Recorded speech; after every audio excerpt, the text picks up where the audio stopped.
Kemudian lagi hadis yang ketujuh, tidak akan masuk surga seseorang yang di dalam hatinya terdapat kesombongan sebesar biji sawi. Ada seseorang yang bertanya,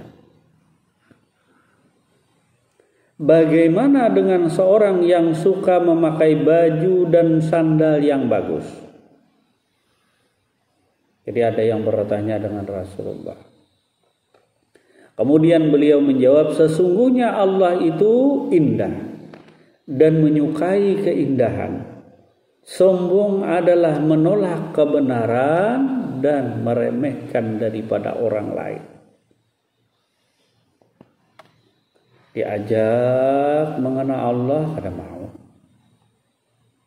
Nah, diajak tadi, ayo kita mengenal Allah Subhanahu wa ta'ala agar kita bisa berjumpa Allah, agar kita bertemu Allah. Lalu ditolak, menolak, aku cukup dengan amal yang ada aja, pasti aja selamat, kada perlu mengenal Allah, kada perlu diriku berjumpa Allah, kada perlu.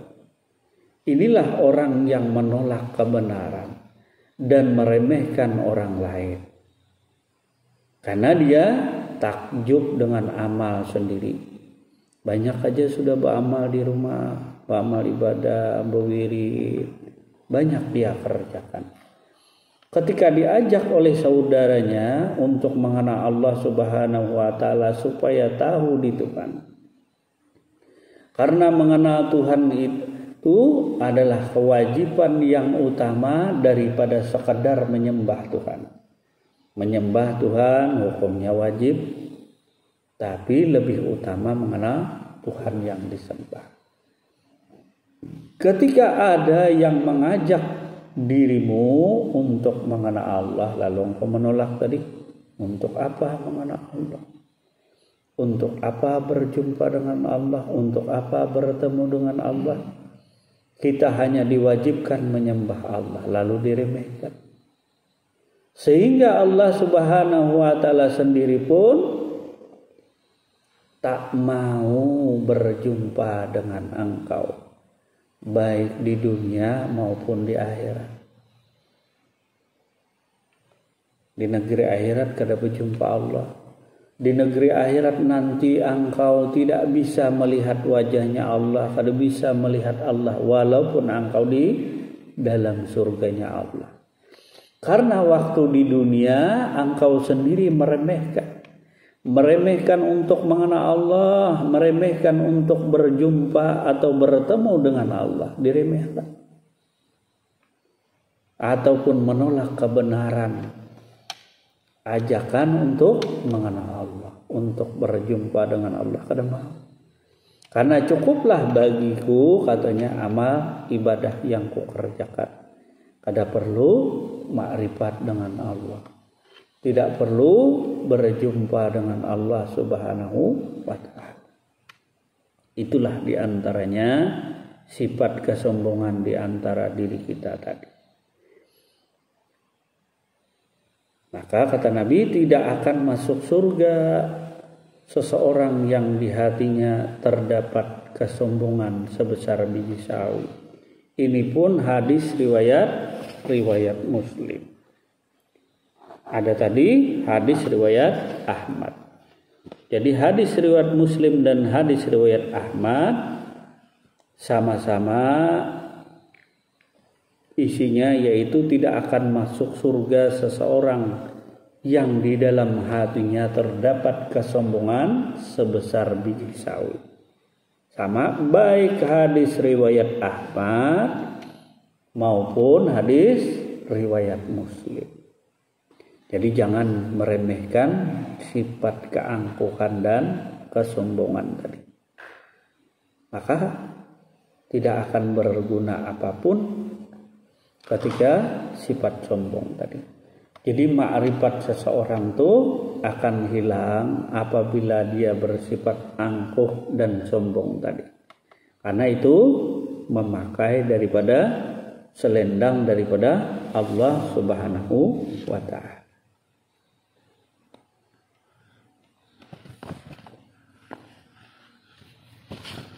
Kemudian lagi diantaranya hadis sifat sombong yang ke-9. Sesungguhnya penduduk neraka adalah semua orang yang kasar lagi keras. Sesungguhnya penduduk neraka itu adalah semua orangnya kasar lagi pula keras. Orang yang bergaya sombong di dalam jalannya. Orang yang bersombong, orang yang mengumpulkan harta, orang yang sangat bakhil. Adapun penduduk surga adalah orang-orang yang lemah dan terkalahkan. Jadi penduduk surga itu dalam hadis riwayat Ahmad dan hadis riwayat Al-Hakim, penduduk surga adalah orang-orang yang lemah dan orang yang terkalahkan, selalu kalah. Orang yang mengalah dalam kebenaran. Bukan orang yang merasa tadi selalu menang karena berjaya dengan keangkuhan, dengan kesombongannya tadi. Itu sifat daripada penduduk neraka. Jadi orang penduduk neraka tadi kasar-kasar orangnya, keras-keras orangnya. Nah, kemudian orangnya bergaya sombong di dalam berjalan. Nah, jalannya orang sombong tadi beda dengan jalannya orang yang bertawadu kepada Allah Subhanahu wa ta'ala.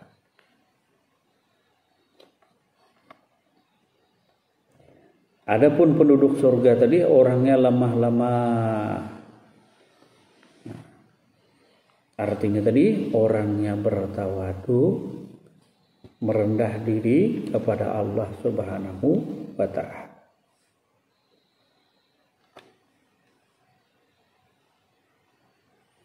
Begitu pula hadis yang ke-10 dari hadis riwayat Bukhari dan Muslim. Kesombongan adalah menolak kebenaran. Jadi tiap-tiap orang yang menolak kebenaran itu sifatnya sombong. Sudah tahu kita salah, dibenarkan orang lain, tidak mau. Nah, ini namanya tadi orang yang menolak kebenaran. Nyata-nyata kita salah, lalu dibenarkan oleh saudara kita tadi, artinya dibetulkan, tidak mau. Misalnya tadi sholat tuh hendaknya terlebih dahulu mengenal Allah, supaya tahu yang disembah.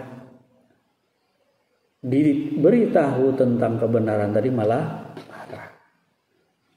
Untuk apa mengenal Allah? Yang penting sholat saja. Nah, inilah dia keras kepalanya tadi, menolak tentang kebenaran. Seharusnya sebelum sholat kenalah Tuhan dulu, supaya tahu yang disembah. Nah, supaya tahu yang disembah. Ini kan ada kisah, kisah kemarin tuh. Jadi ada orang gila, tidur di emperan masjid, tadi tidur di masjid. Datanglah musafir datang, dia hendak melakukan ibadah sholat di masjid tadi. Melihat orang gila tadi tidur di masjid, lalu dia bangunkan. Pelan-pelan dibangunkan, tak bangun orang gila tadi. Akhirnya dibangunkan.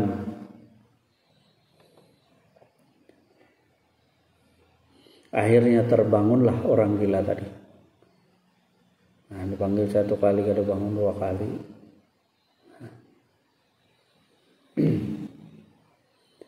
Terbangunlah orang gila tadi. Lalu orang gila tadi bertanya, "Hai musafir, kenapa engkau membangunkan tidurku?" Nah, musafir tadi bertanya, "Waktunya sholat."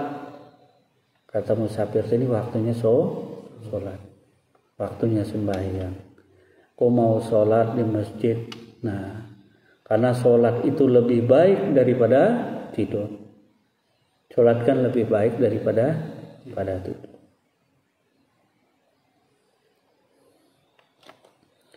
Lalu jawab apa tadi? Jawab orang gila tadi. Nah, kenapa engkau bangunkan aku? Kalau engkau hendak sholat, sholat aja engkau. Kenapa engkau membangunkan aku daripada tidurku tadi? Kenapa engkau bangun aku? Lalu kata musafir tadi, ketahuilah wahai si fulan, sholat itu lebih baik daripada tidur. Kenapa engkau diajak sholat? Nah, malah tak mau katanya. Nah, bukan tak mau kata orang gila tadi. Nah, sebelum sholat, aku hendak bertanya dulu kepada engkau. Tahukah Tuhan yang kau sembah di dalam sholat tuh? Mengenalkah engkau dengan Tuhan yang kau sembah di dalam sholat tuh? Nah, orang gila tadi bertanya kepada musafir. Hei musafir yang hendak sholat, kenalkah engkau dengan Tuhan yang kau sembah tuh? Di dalam sholat yang hendak kau sholat tuh, yang hendak kau sembah, yang kau tuju tuh, kenalkah dengan Tuhan tadi? Tidak. Musafir tadi tidak bisa menjawab, geleng-geleng kepala, bingung. Kalau engkau tak kenal Tuhanmu, lalu apa yang kau sembah? Kata orang gila tadi. Kau mendirikan sholat, siapa yang kau sembah? Kalau engkau tak kenal Tuhan, lalu siapa yang kau sembah? Untuk apa engkau persembahkan sholatmu kalau engkau tak kenal Tuhan? Lalu musafir tadi balik bertanya, engkau ini punya Tuhan tidak? Katanya tadi. Nah, kata sang musafir bertanya kepada orang gila. Aku ini tidak memiliki Tuhan, kata orang gila tadi, tapi aku memiliki kekasih. Engkau yang mengaku punya Tuhan, mana Tuhanmu? Katanya. Nah, kata orang gila, engkau yang mengaku punya Tuhan, mana Tuhanmu? Mana yang kau sembah? Geleng-geleng kepala musafir tadi. Nah, menyebut orang gila tadi tak punya Tuhan. Berarti dirinya mengaku Tuhan, punya Tuhan tadi. Sombong diri. Lalu ditanya oleh musafir, mana Tuhanmu yang kau sembah, mana? Tak bisa menjawablah sang musafir tadi. Ketahuilah hai musafir, aku tadi asyik bermimpi bersama kekasihku. Kenapa engkau menggangguku? Nah, kenapa engkau menggangguku? Kata musafir tadi. Kata orang gila tadi, kenapa engkau membangunkan tidurku? Padahal di dalam tidur tadi aku bermimpi bersama kekasihku. Kenapa engkau mengganggu? Jadi orang gila tadi kadang memiliki Tuhan, tapi dia menyebut Tuhan tadi dalam bahasanya artinya kekasih. Kekasih.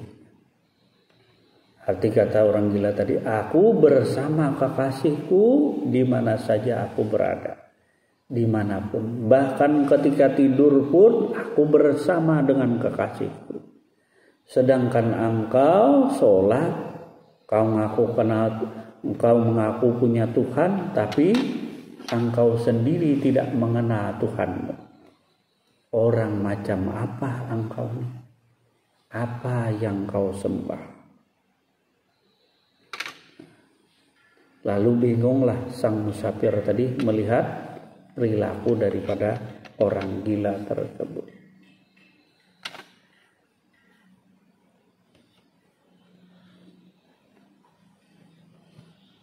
Nah, jadi kalau orang gila ke dunia, angkuh sombong dia tadi.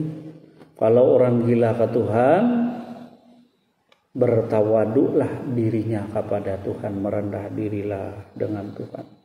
Asiklah dirinya dengan Tuhan. asik dirinya dengan Tuhan. Sementara yang angkuh sombong tadi merasa berbangga diri dengan kekuasaan daripada dirinya sendiri tadi. Padahal dirinya sendiri tidak mengenal Tuhannya yang dia sembah, yang dia ingat, yang dia puji pagi, siang, dan malam. Jadi ada orang gila ke Tuhan tadi, nah disebutlah mereka para mahabbah, para pencinta Allah. Nah, para pencinta Allah ini jauh daripada sifat kesombongan. Nah, jauh daripada sifat kesombongan. Jadi barang siapa salik tadi masih ada kesombongan di hatinya, walaupun sekecil biji sawi, jauhlah daripada sifat mahabbah, cinta kasih kepada Tuhan. Maka bisa diambil itibar isyarat kepada diri kita. Para pencinta itu tak menyebutkan Tuhannya secara langsung, tapi mereka menyebut Tuhannya itu lebih dekat. Mereka menyebut Tuhan itu adalah kekasihnya. Yang dia ingat adalah kekasihnya. Yang dia puji adalah kekasihnya. Itu bahasanya. Jadi bahasa para pencinta tadi.